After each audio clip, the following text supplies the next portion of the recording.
आज Doubtnut app download करें। Doubtnut पर अपने सभी गणित, रसायन विज्ञान, भौतिक विज्ञान और जीव विज्ञान के डाउट्स का करो सफाया। बस प्रश्न की फोटो खींचो, एक ही प्रश्न को क्रॉप करो और तुरंत वीडियो सोल्यूशन पाओ। अभी डाउनलोड करें। हेलो एवरीवन, यहाँ पे हमें क्वेश्चन दिया गया है जीवाणु के आर्थिक महत्व पर एक निबंध लिखिए।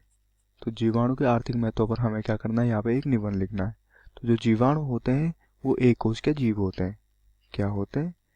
ये जो जीवाणु होते हैं ये एक कोशिकीय जीव होते हैं, मतलब इनकी जो संरचना होती है वो क्या होती है, मात्र एक कोशिकीय होती है। इसका जो आकार होता है कुछ मिलीमीटर तक होता है। तो अगर हम बात करें इसके आकार की, तो इनका आकार क्या होता है, कुछ मिलीमीटर तक होता है। इनकी आकृति, अब आकृति के बारे में बात करें हम, तो जो आकृति होती है वो क्या होती है, गोल या मुक्त चक्राकार से लेकर छड़ आदि आकार की हो सकती है। मतलब गोल से लेकर और छड़ आदि के आकार तक की क्या हो सकती है, इनकी आकृति हो सकती है। ये अकेंद्रिक कोशिका भित्ति युक्त होते हैं। तो इनमें क्या नहीं पाया जाता, केंद्रक नहीं पाया जाता। मतलब ये क्या होते हैं, अकेंद्रक होते हैं तथा कोशिका भित्ति युक्त होते हैं। मतलब इनमें क्या पाई जाती है, कोशिका भित्ति पाई जाती है। एक कोशिकीय सरल जीव होते हैं। ये क्या होते हैं, एक कोशिकीय सरल जीव होते हैं जो प्राय सर्वत्र पाए जाते हैं। तो इनका जो क्या होता है, पाया जाना होता है, वो क्या होता है, सर्वत्र। मतलब ये कहाँ पाए जाते हैं, हर जगह पाए जाते हैं। ये पृथ्वी पर मिट्टी में, अम्लीय गर्म जल धाराओं में और नाभिकीय पदार्थों में आदि अनेक जगहों में क्या होते हैं, पाए जाते हैं। यहाँ तक कि कार्बनिक पदार्थों में तथा पौधों एवं जंतुओं के शरीर के भीतर भी पाए जाते हैं। तो ये क्या पाए जाते हैं, पौधे एवं जंतुओं के शरीर के भीतर भी पाए जाते हैं। इसीलिए मैंने यहाँ पे पहले कहा कि ये क्या होते हैं, सर्वत्र होते हैं। मतलब ये हर जगह पाए जाते हैं। साधारणतः 1 ग्राम मिट्टी में 4 करोड़ जीवाणु कोष तथा 1 मिलीलीटर जल में 10 लाख जीवाणु पाए जाते हैं। तो सामान्यतः क्या होता है कि 1 ग्राम मिट्टी में 4 करोड़ जीवाणु कोष, मतलब अगर हम 1 ग्राम मिट्टी को उठाएं तो उसमें लगभग कितने होते हैं, 4 करोड़ जीवाणु कोष होते हैं। क्या होते हैं, 4 करोड़ जीवाणु कोष। तथा अगर हम क्या करें, 1 मिलीलीटर जल को उठाएं, क्या उठाएं, 1 मिलीलीटर जल को, तो इस 1 मिलीलीटर जल में क्या होते हैं, 10 लाख जीवाणु पाए जाते हैं। तो हम इससे क्या लगा सकते हैं कि ये कैसे होते हैं, अति सूक्ष्म होते हैं। संपूर्ण पृथ्वी पर अनुमानतः लगभग 5 गुणा 10 की घात 30 जीवाणु पाए जाते हैं। तो हम बात करें संपूर्ण पृथ्वी की, तो संपूर्ण पृथ्वी पर लगभग कितने पाए जाते हैं, 5 गुणा 10 की घात 30 जीवाणु पाए जाते हैं। कितने जीवाणु पाए जाते हैं, 30 जीवाणु, जो संसार के बायोमास का एक बहुत बड़ा भाग होता है। तो ये क्या होता है, एक बहुत बड़ा भाग होता है संसार के बायोमास का। ये कई तत्वों के चक्र में बहुत महत्वपूर्ण भूमिका अदा करते हैं।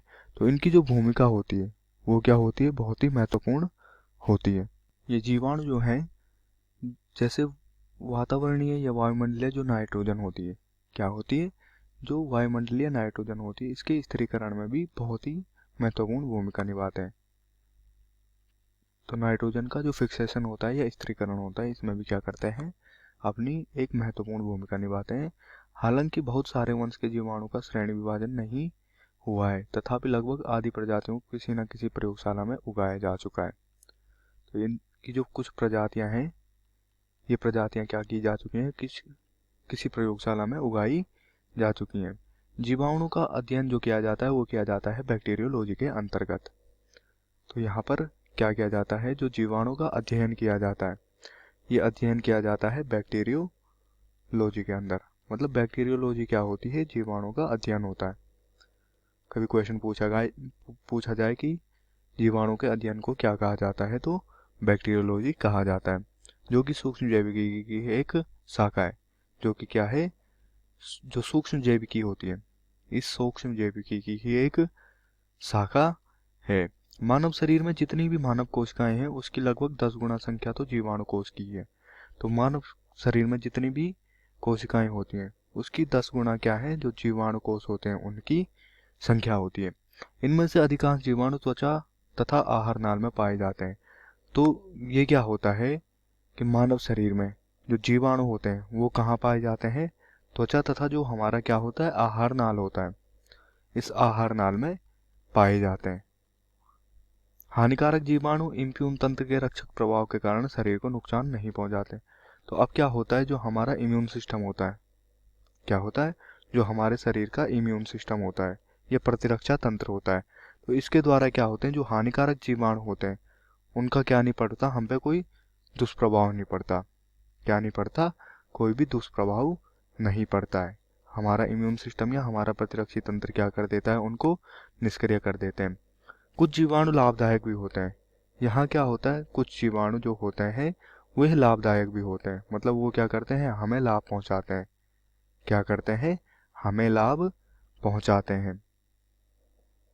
अनेक प्रकार के परजीवी जीवाणु कई रोग उत्पन्न करते हैं, और कुछ जीवाणु क्या करते हैं, रोग उत्पन्न भी करते हैं, जिनको क्या कहा जाता है, रोगजनक जीवाणु कहा जाता है। क्या कहा जाता है, रोगजनक जीवाणु। विकसित देशों में जीवाणु के संक्रमण का उपचार करने के लिए तथा कृषि कार्यों में प्रतिजैविक का उपयोग होता है। तो यहाँ क्या होता है, प्रतिजैविक का उपयोग होता है। जो विकासशील देश होते हैं या विकसित देश होते हैं, उनमें क्या होता है, संक्रमण को रोकने के लिए प्रतिजैविक का उपयोग किया जाता है। औद्योगिक क्षेत्र में जीवाणु की किण्वन क्रिया द्वारा दही, पनीर इत्यादि वस्तुओं का निर्माण होता है। तो जो औद्योगिक क्षेत्र है, क्या है, औद्योगिक क्षेत्र, तो औद्योगिक क्षेत्रों में किण्वन के लिए, किसके लिए, किण्वन के लिए यहाँ पर क्या किया जाता है, किण्वन क्रिया द्वारा दही, पनीर इत्यादि वस्तुओं का निर्माण होता है। तो जो दही अथवा पनीर का निर्माण किया जाता है वो क्या किया जाता है, किण्वन प्रक्रिया के द्वारा किया जाता है, जो कि जीवाणु की उपस्थिति में होता है। क्या होता है, जीवाणु की उपस्थिति में। इनका उपयोग प्रतिजैविकी तथा रसायनों के निर्माण में जैव प्रौद्योगिकी के क्षेत्र में होता है। तो जैव प्रौद्योगिकी के क्षेत्र में भी क्या किया जाता है, इन जीवाणुओं का उपयोग किया जाता है।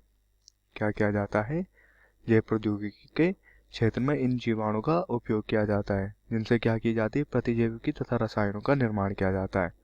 तो विभिन्न प्रकार के क्या किए जाते हैं, इनसे रसायन तथा जो प्रतिजैविकी होते हैं, क्या होते हैं, जिनको हम क्या कहते हैं, एंटीबायोटिक। तो विभिन्न प्रकार के एंटीबायोटिक भी क्या किए जाते हैं, इन जीवाणु के द्वारा प्राप्त किए जाते हैं या उत्पन्न किए जाते हैं। कक्षा 6वीं से 12वीं से लेकर नीट, आईआईटी, जेईई वो एडवांस के लेवल तक 1 करोड़ से ज्यादा छात्रों का भरोसा। आज ही डाउनलोड करें डाउटनेट ऐप या व्हाट्सएप करें अपने सारे डाउट्स 8400 400 400 पर।